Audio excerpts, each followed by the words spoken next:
A lot. They're gonna love you a lot. Success! Pudding!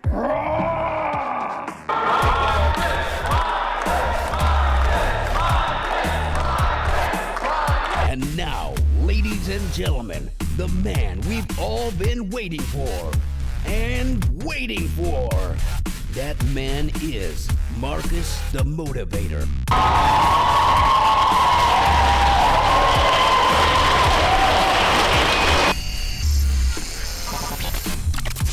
G'day guys, Marcus the Motivator here. Today I am here with the band Tanika, is that correct? Tanika. Now, let's go from right to left. We've got Matt, Jay, Dane. How are we today, boys? How's everything going? Yeah, good. Not too bad, yeah. A little bit tired.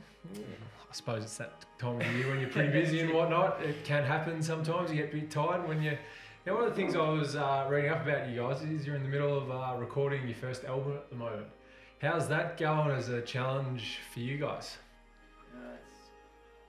We recorded drums last night. We recorded 8 drum tracks in 3 hours. So we smashed it out. But I think we just want to get the ball rolling because it's been a year in the making. We've had the songs floating around for a year. Yep. A bit over a year. And then we've been practicing the songs for a bit over a year. So we're just get it recorded, get it done, and move on. So that's our motivation at the moment, to get that done. You basically just want to get it out and going pretty much. Get it done and then start recording, because we originally, I think it was me and Matt that started writing the songs. Yep. So it feels, in a way, we want to kind of start recording all together and having all our input into the music as well. So just get it done, smash it out, and move on, I think. Nice. Now, how did the band start? How did it start? With Jay and I. Well, it depends what band you're talking about. Well, we'll talk about this band at least. Or have some of you done work played together previously? Oh yeah. We did. We came together probably in 2013. Yep. And it went about to the end of 2013 and I didn't hear from the beginning until Next year. Sorry, Dave. No, we had our own thing. But But that's kind of where it started. Well, that's where it started for me. It was probably 2013. We kind of met up through mutual friends at a party and we, had a guitar out. We're just having fun. And I was kind of I don't really play guitar, I play bass. And they're like, we're looking for a bass player right now. So we honestly didn't think you'd rock up to the first practice. And then he's like, we ring in the morning. He's like, I'm still keen. And we're like, right. So okay. Depends what you call a band as well, because me and Matt, it was just the two of us writing music since 2012, late 2011. Yep. And we walked around going to parties saying we're a band. It was just the two of us. So I guess it's been a band for a while. We had a drum machine at the very start. Yeah. Oh yeah, and I didn't know a thing about drums, so the drums were so unrealistic that I programmed in that people called them octopus drums because they were just impossible to play. But we've all been together for, I'd say, 4 months. August. Yep. Yeah. Start of September. Yeah. And now we're a proper band. Now you're a proper band. We're a legit band. So for each of you then, obviously you've had previous fair bit of musical experience and challenges. Where did the motivation to play music for you guys individually all start? I'll take that one to start with. I know for me, I went to a couple of festivals in the last couple of years and always have played drums but never really in bands. Jammed around with a couple of friends and just a bit of fun, nothing real serious at all. And then just sort of seeing that definitely inspired me to then, when I got home, it was only a couple of weeks before I sort of started looking around on the internet and whatnot for bands that might need a drummer, and that's when I sort of hit up Jay. Yep. Often that on Gumtree, which probably not the best place to meet it if you're looking for take it a little bit seriously. Yeah. But heard their demos that they had up on Gumtree and really liked it, and then messaged him, and about a week and a half later I was jamming with them. And that was about December this time last year. So beautiful. Yeah, and then for me, I've been been playing guitar off and on since I was sort of 7 or 8, sort of dabbled a bit, and then I was sort of got to my later teens, 16, 17. I kind of found my own real sort of style of music that I like to play, and I came to this realization that I didn't have to be amazing to be good. Yep. so like, you know, as long as I was, you know, playing what I really kind of like clicked with, and so yeah, and then like I went to high school with Jay, and like we'd never sort of spoken about music, and then it was just one random day we started talking about music, and basically we were like, oh yeah, we'll have a jam, and then had a jam, and since then we've sort of been, yeah, playing That's together. it. I think it came about as well with that meeting up. I've been trying to make music for years, I think since 2009, 2008. So I've been trying to make music for a long, long time, but never had the confidence to kind of go that extra step. And I tried to get into being a DJ as well. I've tried everything. Yep. But yet it came to discovering, so there's a British band called Libertines. And just specifically their lead singer and guitarist, Pete Doherty, who can't play guitar that well at all, can't sing at all, but he can write a solid song. Yep. So as long as I could write a solid song, I was like, yes, stuff it basically. And then that's where me and Matt, I said, Matt, can you play guitar? And he played a bit of guitar, it wasn't great, but I'm like, oh yeah, that's all right. And I think he accepted that as well, because I showed him the Libertines and showed him Pete Doherty, so we just kind of clicked from that, and that's it. And that's when we had that confidence to take that extra step and just start writing music, no matter what other people thought. We were just like, yeah. Whatever felt good. Yeah, that's it, yeah. It was terrible, but I mean, you have to start somewhere. How about for you? So my kind of music story started when I was probably about 5-6 years old, where I was kind of like, parents were kind of like, you know, you should play the piano as a kind of extracurricular thing to kind of, you know, build the mind a bit, because that was kind of a thing to do. And I never really clicked with it a lot, but, you know, I kept doing it because my parents were like, you know, really encouraging me to do it because I was good at it, but I never really clicked at it. Probably about when I got to about grade 5, I got given a, you know, trumpet. And started playing a bit on that. And again, I probably clicked with that a little bit more. Played a lot of high school band stuff and played a lot of trumpet. And so I did a lot of classical and jazz stuff. And then I got to about year 10. My dad always played guitar, but I'd never really shown much interest in learning because I, you know, already learned a lot of musical instruments. And he had this bass guitar just lying around the house because he just had it. So I picked that up on one day and started fiddling around with it. And then just kept fiddling around with it more, and then I started teaching myself that while still learning my instruments, and then I guess that made me grow to appreciate those other instruments more. But then I kind of really took with the bass guitar and just kept going with that. So you clearly all had like a very different like influences and backgrounds to getting to where you are today. Like, is it all so? Tell us a bit about like the music you guys are you playing now and what you're wanting to produce. Well, this is the stuff that we're actually recording currently is the most honest stuff that I've ever written, I think. Yep. And that's because I think it came about. I discovered Oasis. That's the band that got me going. Yes. So basically, Oasis. I've tried. Like, I used to sing basically with a British accent and thought that I was the Arctic Monkeys. Until I discovered Oasis, and what they kind of taught me was embrace the influences. Yep. So I thought, stuff it, and just went back to the bands that I really, really liked. Coming back to like the Strokes, the Killers, and then listening one day, me and Matt got together and listened to Interpol, a band from New York, and from then that was when I was like, that's that kind of gave me the motivation to go, this is the sound I like, and I'm going to go for it. I'm going to embrace this influence, and if people say you sound similar, then I sound similar, and I'm happy to embrace that because that's my influence. So. More in the past, it was sort of Jay writing the music predominantly, and now like this album is still predominantly him, but it's got more bits and pieces from us. Yep. And as a whole, as opposed to just us playing music that Jay's written. Which is So how was that challenge of like all of you contributing to like the album that you're going to produce? Like, obviously you all had your own ideas of like what you wanted to do.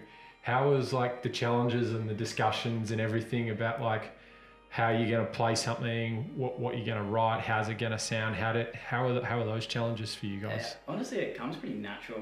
Like for us, it just sort of, you know, we have sort of an open discussion, and like when we're rehearsing, we'll try something. If we don't like it, you try something else, and you know, everyone's sort of got a bit of input. That's it. I think we have a song called Colour, And Dane was trying to learn it on bass, and I sent him the demo, and I think it was like 2 minutes of demo. I'm like, we'll just make the rest up when we go jam. And he came back to the next practice with a whole bridge section, and it was basically him doing a solo on the bass. Yeah. But like, You could tell he wrote it. it's a damn good solo, but yeah, that's right. But yeah, it's just stuff like that, and we didn't blink an eye. We just went, yeah, that's it. And I think it's good to have everyone's input because you want to be able to perform it live, knowing that everyone kind of had a bit of input into it, and it's everyone's song rather than just the one person's song. Things So like in that instance, like it just works. Like you Oh, know, yeah. and like it goes you off. know when it works, you know it's working. Yeah. Like, it's just yeah. Do you think like having that open communication between all of you is a really important thing to make the band work and be able to do it? Definitely. Even last night when we were recording drums, it's sort of like Jay and Matt were sitting in the studio while I was recording and listening to the songs, just trying a few different things, but then sort of bouncing back on them and what we want. And obviously that's the sort of bit where I can put little bits that I sort of hear might sound good in the songs. So they sort of embrace that as well. But yeah, it's always got to be good communication between all of us, but we're lucky that we're all sort of on a very similar page. And that's you end up going mad as well. When I start trying to mix music, I spend 20 hours a day trying to get it right, and then it gets to the point where my girlfriend cracks it. No, sorry, Emily.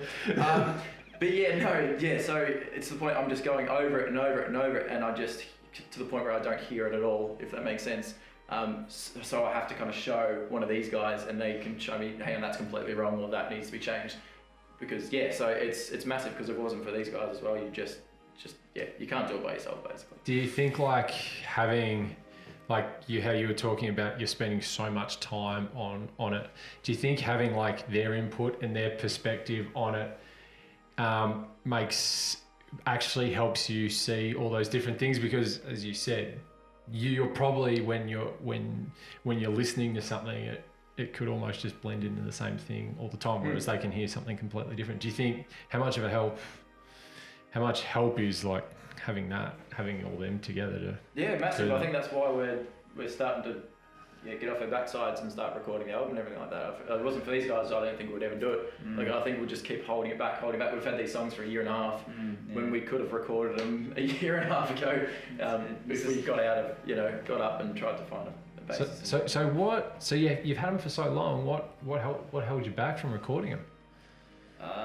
What was the challenge? Honestly, the biggest challenge was finding the band. Like that was a monstrous challenge. That was finding the right people, I guess, to that had kind of were on all the same page and with the same availabilities and all that sort of stuff. We went through several different like bassists and drummers and all that sort of stuff before we found these guys.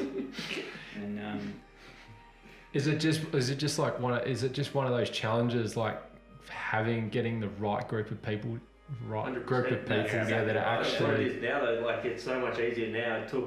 I started playing with them in December, and we had a different bassist then, and then even since then we probably went through 2 or 3. Yeah, and then Dane came in, and it just sort of clicked, and we all sort of knew that was the time where we could start actually trying to.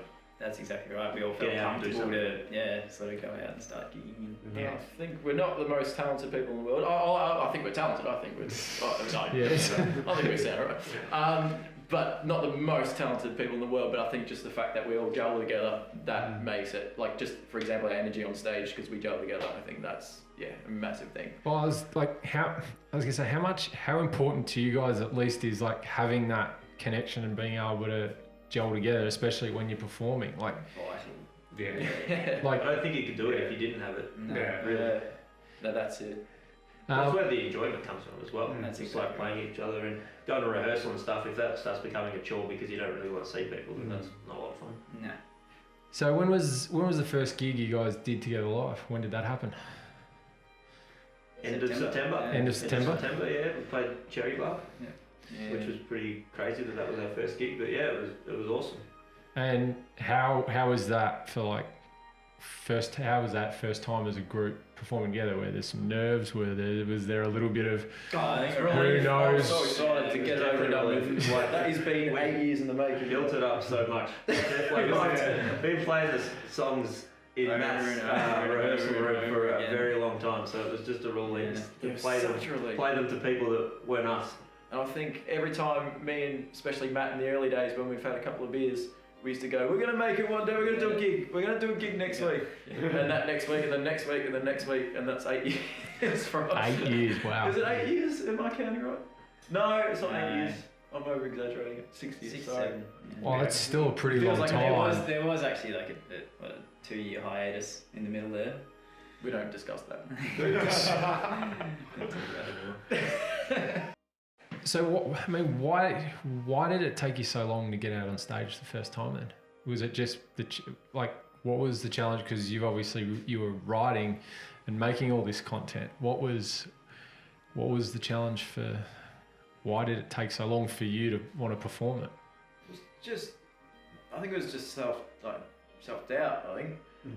When me and Dane and Matt were in the band we had another drummer, we rehearsed the same songs for a good 3 months or something when we were ready within the first month. But we just kept practicing and trying to refine songs. We could have done a gig in that time, but I think personally anyway, we just didn't have the confidence. We all kept on talking about it, going, we're going to be doing a gig, but we just never took that step to do the gig. And it's like this, me personally as well, when I was doing solo stuff, there was an open mic available and someone go, come down to the open mic, and then I'm like, yeah, I'll be there, and then didn't turn up. So it's all these little things.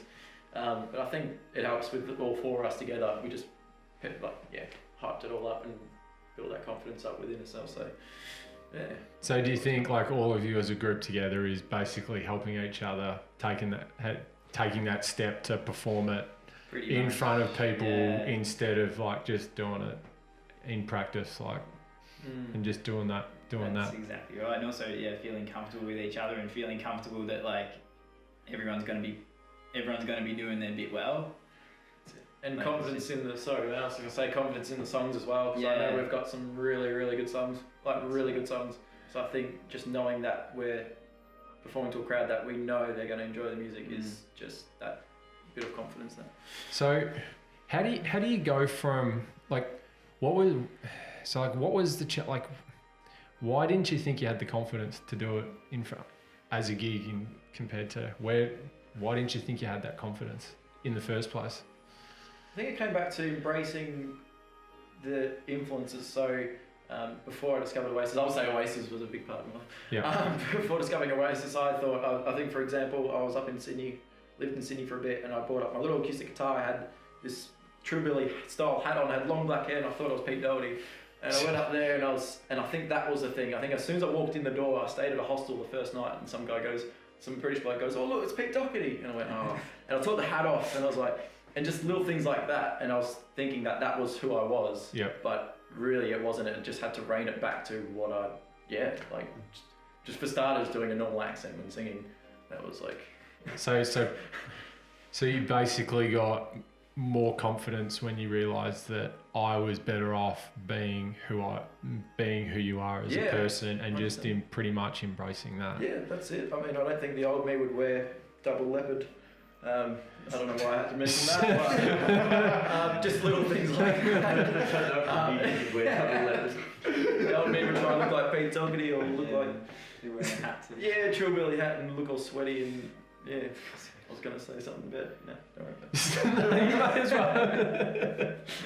well. Now, so how many shows have you guys done now? A whole 2. A whole 2. So, with plenty to come in the next little bit though, which is exciting. I think in the next maybe 4 weeks we have about 5 or 6 gigs that we're probably hoping to play. Yeah. So they've actually got lined up. So. Are you looking forward to doing all those gigs? Oh, definitely. Next week we have 2, which is so exciting. So after that first gig, it was almost like ripping the band-aid off. Like it's like, all right, let's just get stuck right into it. and we've got an audience that really already sticking by us. I mean, we've had I think it was a few people that actually drove up. We did a gig in Bendigo, and they drove up to Bendigo for the night to watch us, and then drove all the way back to Melbourne. Wow. Also, like my workmates as well, they booked accommodation up there and stayed the weekend without even letting me know. I said to my boss, I said, he goes, did you enjoy your break the other day? I'm like, yeah. He goes, I'm going on a break soon. I'm like, where are you off to? He goes, Bendigo. I'm like, hang on a second. And I realised I clicked, and I realised they all booked accommodation. What was so for each of you when you got on stage for that first time and start performing? What was the feeling? Like you said, relief before, obviously. Like, was there like an intensity or a buzz or something about performing for you guys on stage compared to, like, is there anything you can, what were those different, what kind of feelings were you having? It was just excitement, really, for me. I was just so keen to get up there. It had been, obviously, as we've said already, a long time in the making, and we'd been rehearsing the set for like 3-4 times a week for the 2 weeks leading up, so we all knew it off the back of our hand, and it was just excitement. And to see everyone there that came down, the energy was really good, and it was really awesome. I know there was one thing that stood out, and this is the thing that's going to stick with me, and that's what motivates me as well, is that I saw a couple of people singing a demo that we have on YouTube. Yep. I was like, hey, like that was pretty. Into the effort of Yeah, and they were actually like, they listened to enough to know. I think I only know a few of the lyrics, but it's still like just to see them singing to a song. Even a couple of them that just picked up the first chorus of a song and then tried to sing the second and third chorus. So little things like that, and that's my motivation. I'd love to do it. It might sound ambitious, but I'd love to do festival gigs. Love to do big shows, arena gigs. Like that would be my dream. Yep. Just to see that crowd singing, your lyrics, and just to that would be incredible. So how did it feel when like you had those few people like actually trying to sing your stuff? Like what kind of buzz does that give you when you've got people who are going to that effort to come and actually watch you guys, having actual fans like watching what you're doing and the performances you're putting on? Like pretty cool, like. Well, that's what I mean. A lot of people just get into a band, like, and whoever denies it is lying. People get into a band to get recognition and for their art, and to get fans and to get appreciation. Yeah, to get people to say like, come up to you after the gig and say like, you guys played a really good Yeah, set, or like, yeah. you did this really well, you did that really well, or like, and Dane rips out his bass solo, everyone cheered. Like, well, it's stuff like that, and that's what. And we want bigger and better cheers. We want more people to sing our songs. That's it. I think any band and any artist would aim for that, and that's what we're aiming for. So you got a few gigs coming up pretty soon. I think next month. I think next few weeks in the next month or so. Have you guys like looked forward to next year? Like what goals you want to set and what you want to do besides finishing off doing the album? Yeah, be doing the album, but we're actually like possibly what we will do is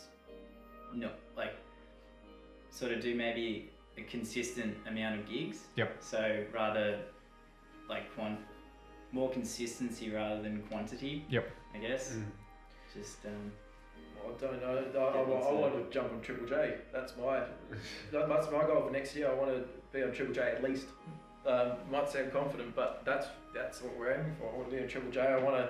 We listen to Triple J 100, and we always say to ourselves like, "Oh, it'd be awesome if we're in there at least, even just 101." Yeah, that's it. But that's Triple J 200. Yeah, even the Triple J 200, just to be on Triple J, just to be on a radio station, just to support a big act. That's the goal. If anything below that is, to me, is a bit of a downer. So, what do you guys think you need to do to get to doing that? Like, just keep pushing it. Just Really. keep pushing. We sort of just got the car rolling. Yeah, Yeah. Need to keep keep going. going. I think we know we have it. It's just finding, being in the right place in the right time, and That's we right, have to yeah. find the right place at the right time. Also, like Get doing a lot of gigs. social media as well, Yes. like promotion, and like we really got to get on that. Like that's so far that's how we've gotten the most gigs, and We've got a fair few Texas fans.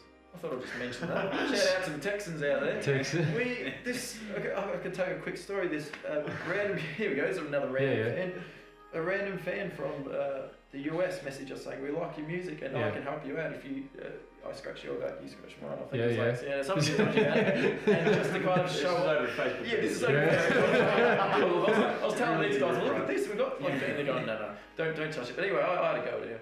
And then, It's that good communication.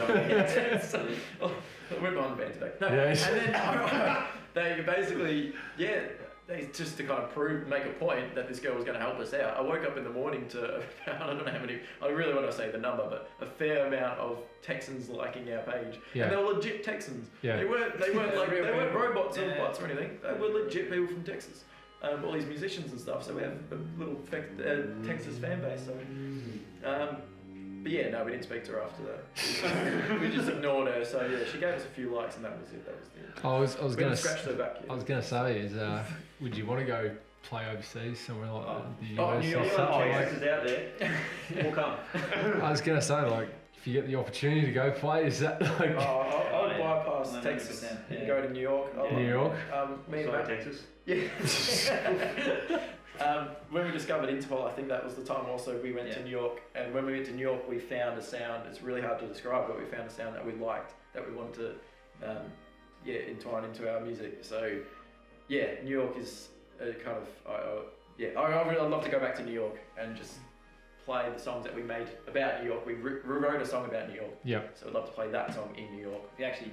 We sort of did play that New York Oh, we song did? in New Sorry. York. One of Jay's friends hooked us up like just a rehearsal studio type. Oh yeah, we Wasn't- last minute, wasn't anything special. last ditch effort to record a song in New York. We recorded a song in one night with 3 hours. It cost us an absolute fortune. It's in the studio in New York, and it was Just for terrible. the drummer actually. It was atrocious. Yeah, we Drummer paid was a the fortune expensive to part. this drummer It to was a stay back to session drummer. midnight. He was incredibly good. He wanted to go home. Yeah, he was an amazing drummer, and he's like, oh yeah, I'll play with you guys. And then we might make it down to Texas. Then And then that's our plan. So, what's the best way for anyone who wants to listen to your music or get in touch with you guys? You said you're doing a bit of social media. You got social media. What's the best way to get in touch? Facebook at the moment is the How do we get in touch? Where do we find that on Facebook? So what's? La Tanika, LATANIKA. La Tanika. I think that's I don't blame people for mispronouncing it, to be honest. Not the greatest band name of all time, but it's staying with us. But we've also got a SoundCloud, so I think it's just in SoundCloud, La Tanika. YouTube? We're the only band out there with La Tanika.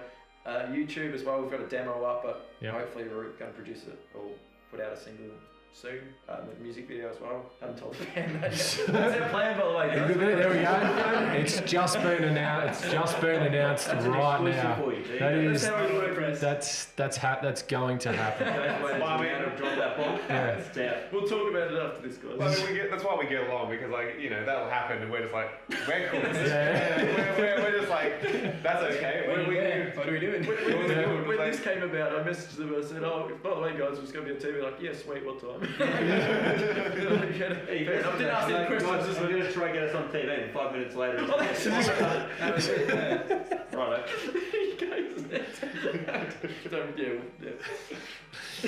Well, boys, thank you for being on. Thank you for coming on. We look forward to hearing more of your music. Good luck with the gigs you got and shows you got coming up, and good luck with the album coming out, hopefully very soon.